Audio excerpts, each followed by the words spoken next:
Depuis le début de saison, là, les joueurs ont décidé de faire une bonne semaine de travail et une semaine de merde. Et un match de merde. Et là, on est dans la semaine de travail. Donc voilà, ce matin, ils ont eu les félicitations de l'ensemble du staff pour la qualité de tous leurs entraînements. Donc au niveau des entraînements, au moins c'est très propre. Ça tombe bien, la semaine prochaine c'est repos. Donc comme on est dans un cycle depuis le début de saison comme ça. Encore une alternative. Voilà. Je ne sais pas si on peut dire que c'est encourageant parce que nous, le staff, en tout cas, on n'est pas satisfait de ce type de comportement. Parce qu'on veut des performances stables et qu'aujourd'hui, on n'est pas dans la stabilité. Donc, effectivement, des fois, on fait de belles performances, notamment au stade de la Méditerranée. Donc, ça, c'est bien, c'est rassurant. Mais maintenant, il faut aussi être capable à l'extérieur de faire le même genre de match. Alors, capable de se taper n'importe qui, on va le voir, on le verra ce week-end parce qu'on a un gros morceau. Après, effectivement, je pense qu'on a une équipe, quand ils sont dans les mêmes dispositions contre Agen par exemple, ils sont capables de rivaliser avec toutes les équipes, et y compris Lyon, même si en ce moment ils marchent sur l'eau. D'abord, avant de parler des arbitres de touche, on va parler de notre match. Il y a eu beaucoup d'erreurs en défense. Voilà. Beaucoup de fautes. La défense, collectivement, on peut comparer ça à une chaîne. Et individuellement, c'est les maillons de la chaîne. Il y a eu quelques maillons qui ont été vraiment très fragiles le week-end dernier. Donc d'abord, on a perdu parce qu'on a eu une mauvaise défense. Et après, effectivement, il y a eu on a vu quelques gestes à Dax, notamment sur notre capitaine, qui prend 7 coups de poing sur le visage sans en rendre un seul, comme on leur demande. On a vu Hamza Zouer se faire marcher sur la tête. On a vu à nouveau Rémi Martin se faire pénaliser justement par l'arbitre de touche, alors qu'il pousse sur un groupé pénétrant sans toucher un adversaire. Ni avait la tête, ni avait les pieds. Et pourtant l'arbitre de touche a tendu le drapeau et a retourné la pénalité à 100 mètres de la ligne. Nous, le staff, on a envoyé un mail au patron des arbitres avec les vidéos, et on a eu un retour qui nous a plu parce qu'à la fois, vous pouvez le voir ici dans la salle de vie des joueurs, il y a des magnettes sur les fautes des joueurs, et s'ils font trop de fautes, ils sortent du groupe. Mais à la fois, des fois, comme ce week-end, il y avait des fautes, on ne les comprenait pas trop, et donc on a envoyé au patron des arbitres qui effectivement a trouvé comme nous des choses surprenantes, et le retour qu'on a eu, c'est que l'arbitre de champ sera sanctionné d'un match de Pro D2, et l'arbitre touche n'arbitrera plus de la saison en Pro D2. C'est pas ce qu'on souhaite, mais simplement les arbitres aussi, ils ont des comptes à rendre, et je trouve que c'est bien qu'ils font... En l'occurrence sur Martin, ça frise la malhonnêteté, parce qu'il n'y a que le concierge qui est en train de regarder la télé chez lui qui l'a pas vu. Ouais, c'est inadmissible, parce que je sais que la commission centrale des arbitres fait vraiment la chasse aux brutalités, et effectivement ça aurait dû être un rouge tout de suite, tout comme quand Hamza Zouer se fait marcher sur la tête et les articulations, c'est rouge immédiat. Et c'est le même arbitre de touche qui ne voit pas ces gestes-là et qui s'invente une faute sur Rémi Martin à 5 mètres de la ligne. Il y a Charlie qui a eu un problème à un moment donné avec son vis-à-vis, et ça se passe, c'est au pied du juge de touche, et il ne voit rien non plus. Voilà, donc, et ça, on le sait que ça arrive, et quelque part il faut être encore plus fort pour gagner à l'extérieur, et on ne l'est pas, mais ce qu'il y a de bien peut-être, c'est que maintenant, les arbitres, ils ont aussi un coach, un patron des arbitres qui fait très bien son boulot, et comme nous on sanctionne les joueurs... L'arbitre est sanctionné, mais ça ne remet pas en cause le match, parce que ça aurait pu remettre en cause le match. Non, mais ça n'a pas d'incidence sur le match. Notre match, il est perdu, et par notre faute, je répète, mais malgré tout, peut-être que les arbitres, maintenant, ils vont savoir que à Béziers, on fait remonter des éléments vidéo, voilà, en posant des questions, et aucun souci, voilà. Il faut que tout le monde soit bon, quoi. Nous, on sanctionne nos joueurs quand ils ont des comportements pas acceptables, donc c'est bien aussi quand les arbitres font des fautes, mais sont aussi sanctionnés et ça tire tout le monde vers le haut. Voilà, maintenant on ferme la parenthèse parce que... Par contre, ça ne change rien au manque d'agressivité qu'on a pu avoir pendant le match. Ouais, ça change rien, effectivement. Au manque d'agressivité, au plaquage raté, au manque de communication. Donc c'est voilà, c'est un peu désolant. Mais là, c'est la semaine où normalement tout va bien, donc ça tombe bien. Et qu'est-ce- Euh, Oui, on peut faire une Ça fait, essai, mais on ça n'a fait pas un petit trop de moment temps. qu'on essaie de trouver la solution à ça. C'est vrai qu'on avait un peu le même genre de rendement l'an dernier, où ici à la Méditerranée, on voit une équipe entreprenante, agressive, joueuse, et dès qu'on allait à l'extérieur, d'ailleurs à part le match à Narbonne où on avait ramené un match nul, on n'avait jamais gagné, quoi. Et on perdait cette agressivité.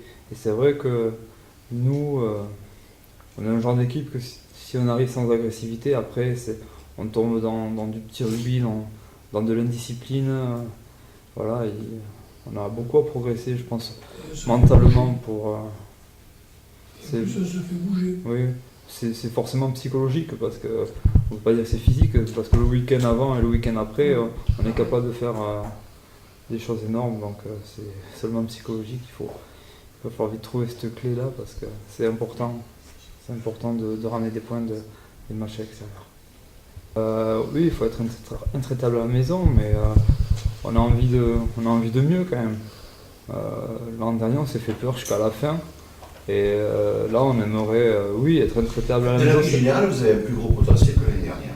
D'accord. Oui, mais À la limite, je vais dire, par rapport à ce qui était là l'année dernière, c'est pas plus glorieux, parce que l'année dernière, c'était encore à l'arrache. Donc là, cette année, vous avez, avec votre début de saison, démontré des choses qui n'ont pas été démontrées l'année dernière. Donc forcément, les gens qui viennent ici sont plus demandeurs. ouais. Comment Michel Belle-Personne. Et Peut-être qu'on veut aller peut-être aussi plus vite. Hein. Effectivement, on ne se satisfait pas de bons matchs à la maison, et aussi heureusement, quoi. Après, ce championnat est particulier parce que si on regarde un petit peu, Agen qui a pris 30 points ici, en met 30 à Bourgoin, qui eux-mêmes en avaient mis 30 à Aurillac, qui eux-mêmes en ont mis 30 à... Je ne sais plus contre qui a joué Aurillac ce week-end, je sais qu'ils ont mis 30 points aussi, donc tu vois, toutes les équipes mettent 30 points chez elles, et puis à l'extérieur, perdre aussi, donc tu as une ou deux équipes, dont Lyon, très au-dessus, et après j'ai l'impression que tout le reste, voilà, ce ne sont pas des performances trop... alors justement, dans ce Bien sûr qu'ils sont au-dessus des autres, ils ont des joueurs extraordinaires, ils ont un rugby efficace, ça va très très vite, ça gagne tous les duels, ça joue en avançant. Bien sûr qu'ils font peur. Enfin, Il y a ils eu sont un pas recrutement protégés, de ils qualité sont pas aussi. de 14, non. Il y a eu un recrutement de qualité aussi. Oui, il y a tout, ils ont tout. Ils ont un recrutement de joueurs, ils ont un staff de qualité, ils ont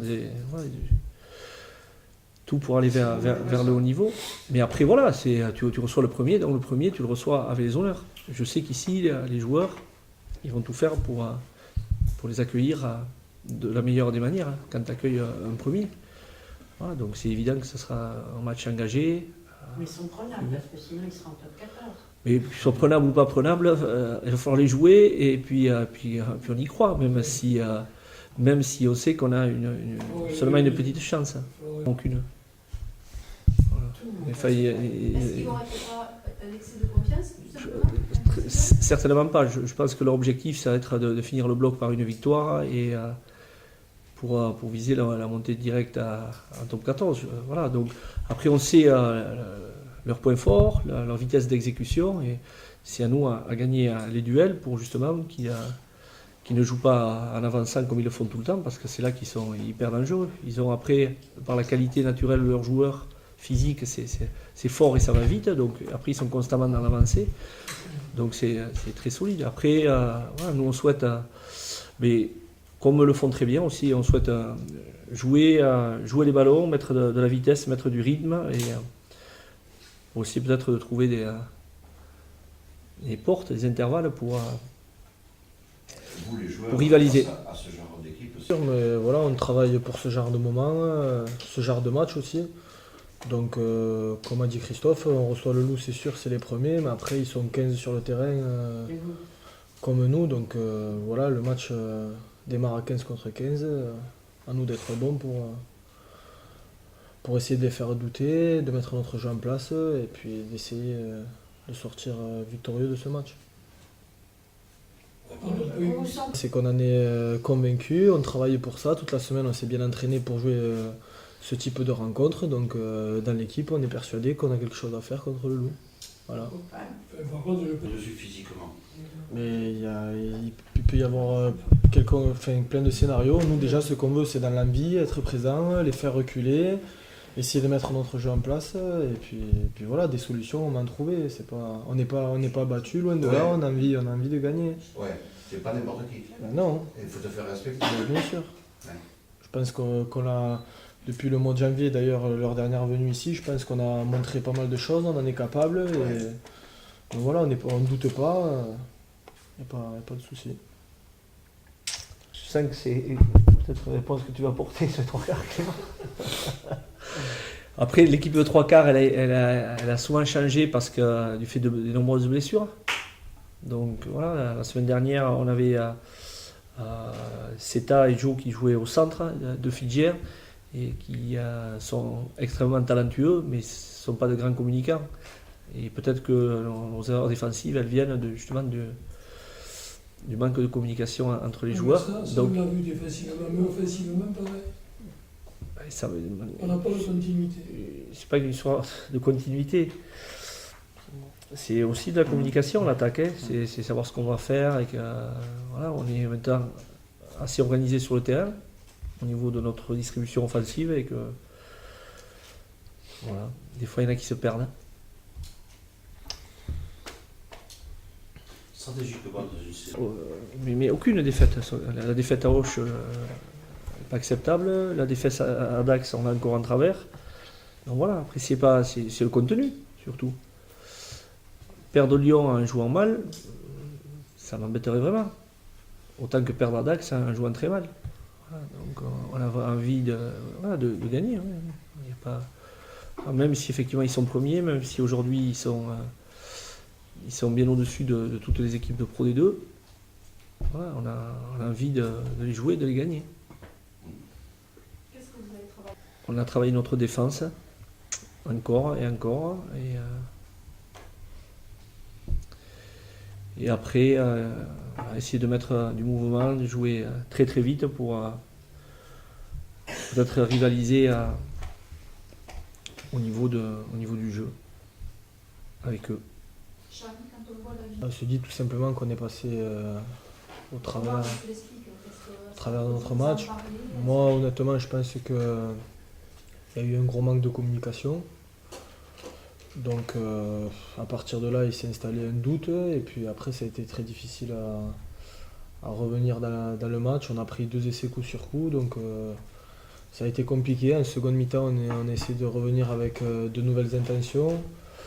Enfin, on s'est dit à 0-0. On n'est pas arrivé à rattraper notre retard. Donc, voilà, je pense que c'est embêtant, mais c'est une leçon pour les autres matchs, les matchs à venir. est-ce qu'en voyant la vidéo, justement, Mauvaise qualité, on prend un essai, on essaie de revenir juste après, on met des pots au pied, on recolle 13-10 ou je crois 13-13. Puis à partir de là, on prend un essai, mauvaise communication, 5 minutes après un autre. Voilà, donc... Christophe? Le retour de l'enfant prodigue. Ah, voilà. Après, Jean-Marc a beaucoup de qualités. Il rassure énormément aussi ses ailiers, il leur parle beaucoup.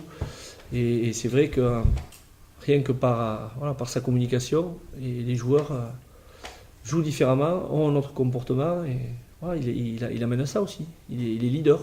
Donc oui, c'est bien qu'il revienne, qu'il soit avec nous et qu'il revienne sur le terrain au plus tôt. Le retour de Grégory, ça change quelque chose au niveau du capitaine? Non, parce que le capitaine cette saison, c'est Rémi Martin, avec 2 vice-capitaines, sont Marc Bagette et Greg Puyot. Donc il le supplée. Ce qui est bien, c'est qu'on ait des leaders. Il faut qu'on ait des leaders dans chaque ligne. Donc, voilà, que Greg revienne, c'est bien parce que voilà, on sait ce qu'il va apporter au niveau des centres, voilà, de son expérience, de son calme. Il est serein, il connaît ce niveau depuis très longtemps. Donc voilà, c'est surtout bien que dans toutes les lignes, maintenant, on arrive à avoir des leaders. Donc, oui, on est très content. Et même, Ben, je crois qu'aujourd'hui, cette semaine, on a bien bossé la touche. Donc on a mis en place certaines touches. Donc après, il va falloir essayer de les appliquer. On sait ce qu'il y a à mettre en place et on va voir si ça passe. On sait qu'ils ont l'alignement est très grand. Ils sont tous à 2 mètres. Donc voilà, maintenant. On a fait de nouvelles touches, donc on va essayer de les appliquer et s'adapter en fonction de Lyon, quoi. On sait que ça va être compliqué, mais bon. Je crois que les collègues ont bien bossé pour pouvoir les samedis bien figurer. Donc il y a Fernandez, Elvis, Becca, Rémi qui est capitaine, Vouteur, François, Hamza et Marc. À la mêlée, Jérémy, Thibaut à l'ouverture, Seta au centre avec Simon, aux ailes, Conrad et Sabri. À l'arrière, Charlie. Et remplaçant, on a Gabi, Richard, Marco, Soinet, Romain et Greg Puyot qui fait son retour, ainsi que Jean-Baptiste Peyras, l'Oustalé.